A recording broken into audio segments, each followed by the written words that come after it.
I believe we can keep the promise of our founding. The idea that if you're willing to work hard, it doesn't matter who you are, or where you come from, or what you look like, or where you love.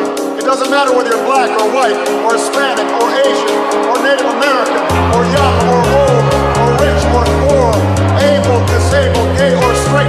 You can make it here in America.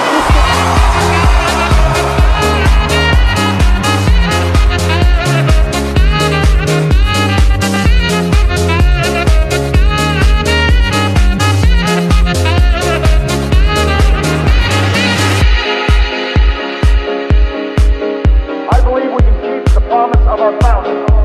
The idea that if you're willing to work hard, it doesn't matter who you are, or where you come from, or what you look like, or where you love. It doesn't matter whether you're